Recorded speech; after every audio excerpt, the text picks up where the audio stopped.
Hello, friends, and welcome back to Wanderlust Gaming. So, today we're gonna talk about the cult of Nintendo. And let's just begin here first by, the definition of the cult. It says here, according to Google, a social group characterized by extreme, often unquestioning devotion to a specific person, set of ideas, or goals.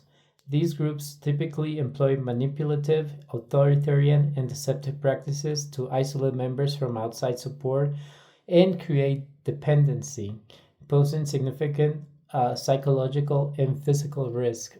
And here's why I think, Nintendo fans are in a cult. And I think what really showed that they're in a cult was the recent announce of Pokemon Fire Red and Leaf Green, which is, these games are like from 2004, I believe. They're super old, it's like, so it's like, they Nintendo has the audacity, guys, to release each game for $20 instead of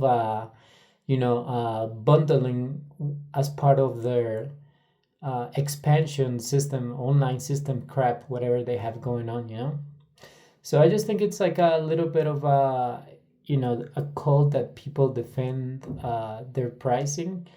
I said to myself, I give Nintendo max 99 cents, and that's paying like full price, 99 cents for those games because they're so old. They're available on anything, you can just play it like anywhere, nowadays. So it's, and people get excited over that. And I just think that's why I think Nintendo fans are in a cult, and they don't see like their logic of like why would they price something like so like expensive.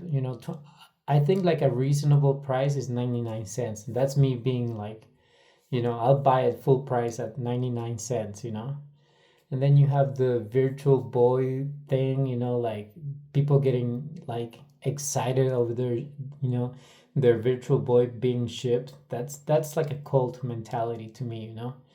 I can understand from like maybe like a collector type of view, but these people are like excited to play these games that like they just like look. I don't know if you're ever seen a Virtual Boy game, but it's just like sticks, and like it's like you cannot like make it up. That's why it failed at the beginning. And the way you have to sit to play it, it's just everything is just so like, I can like process it personally. But there's so many things that point to Nintendo being like in a cult. Some people defend these practices, on the online forums that I frequent, on game FAQs. Somebody was even saying like, Nintendo was being like very reasonable. There's like a certain user Mamal 2. I'm friends with him on the Nintendo Switch too. Shout out to Mamal if you're watching. I don't have anything against him or any of the guys. I think they're pretty hilarious that they don't see, like they're like in a cult. He said, for example, the fact the original games were on 3DS for $10 a piece, it's logical that the remakes would be more than that. So when I see that type of defending, it's just incredible. And I would be okay, like, maybe if they charge like, a decent price, like $5. But it said if they implemented like home support so you can like save your Pokemon to the home system that they have. So they couldn't even bother to have language change settings as well. You have to pay separate for each if you want like a Spanish or Italian version of it. No physical disc or card. And so yeah, I agree that it's just incredible that Nintendo gets away with this. And people were like on social media were like, oh my god, like, come on, man. You can play Pokemon Fire Red like so easy, like on any system. Like you can play on your phone. I don't have my little Ambernic device here, but I play it there because it's like a natural like Game Boy Advance SP version. And yeah, I mean, there's so many things that just point to these people being like in a cult, you know. Also, I don't know if you guys saw, but Xenoblade Chronicles X released an upgrade, and it was like really bad upgrade. People are complaining online about it and stuff like that, and there's people defending it, like Mamal too. You know, he's just like, oh, it's just like a little bit. It's not too much. It's not too bad.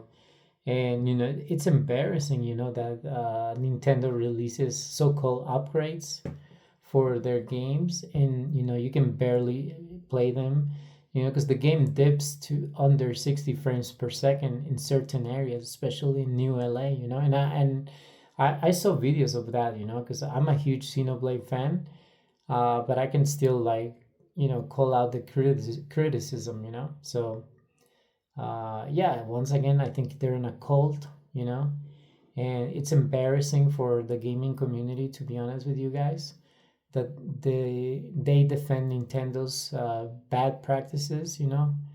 And the good thing is like the Nintendo's doing pretty bad right now, you know.